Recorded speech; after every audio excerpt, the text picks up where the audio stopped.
National Tainan Girls Senior High School. I'm Nicole. This is Hattie. This is Julia. Next to her is Jade, and the last one is Jade. First, I'm going to read something Silva said on Ted. Silva is the main character in the book A Long Walk to Water, and also the main character of our presentation today. And what he said on Ted is, we walk through the desert in the extreme temperature of over 100 degrees with no water or food sometimes. We avoid crocodiles when we cross the rivers, avoiding lions when we were in the savannah or in the bushes, avoiding soldiers when we were in the open. My uncle was just killed in front of me by another tribe while I was just looking in a very close range. But I kept walking. I learned that if we keep persisting and keep walking and never ever give up, we'll accomplish so many things in our life under any terrible circumstances. And based on what I just read, we have the title, The Way to Hope. The way means a route that Silva has experienced, and we separated it into 3 parts. Before Silva met his uncle, when he was with his uncle, and after his uncle died. And now let's listen to the story. Okay, at the beginning of the story, Silva lived happily with his family in the southern Sudan, the village of Long Arik. However, everything changed after a gunfire. They had escaped as soon as possible away from his hometown. Many people ran with him. So they decided to group themselves by village, so they may find someone they knew in the crowd. However, Silva didn't find any of his family members in the crowd, so he still tried not to make any trouble. Then, one day he woke up in a barn. He was alone. Luckily, a kind woman helped him by providing food and water, and then he joined another group of people and kept walking and walking. More than 1 month passed.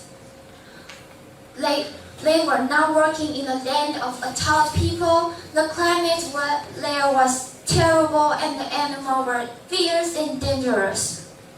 He also made a friend with Maria, and then they would know they will go to the next destination, Ethiopia.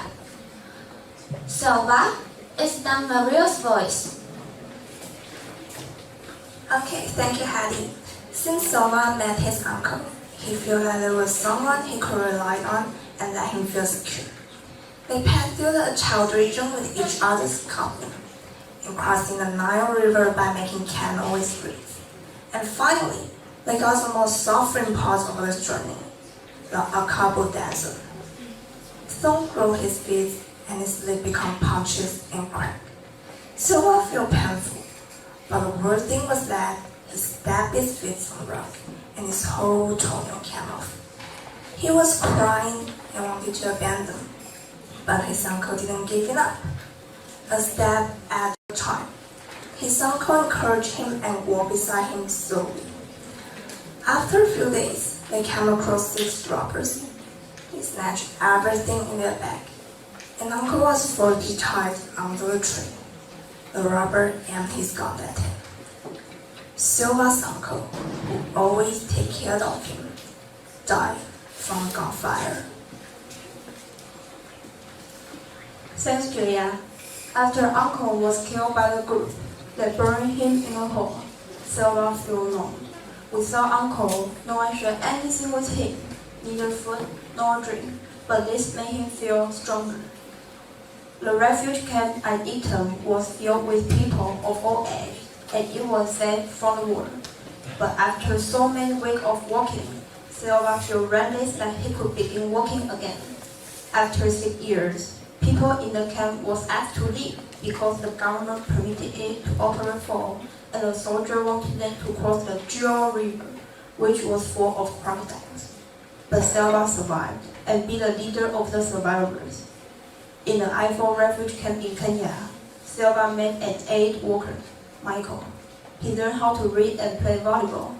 One day, Michael told him that he could go to New York because his name was on the list, and he became one of the lost boys. On the way to America, Silva saw many things that he hadn't seen before, and was ready to start a new life with his new family. But can he get used to the life in America?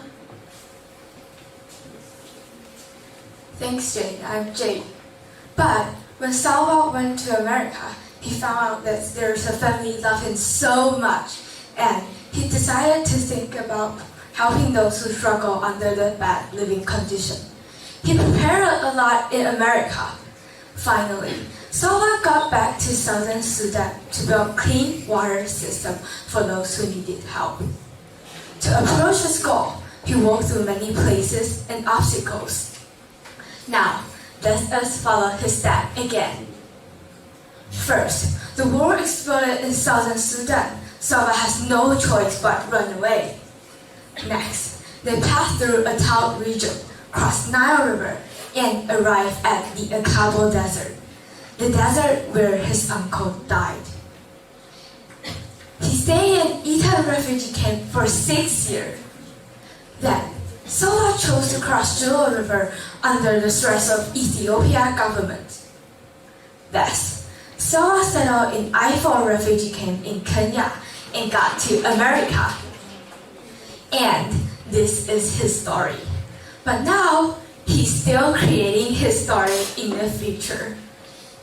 After we read this book, we learned that if we keep walking and walking and walking and never ever give up, we will accomplish so many things in our life. Thank you for listening.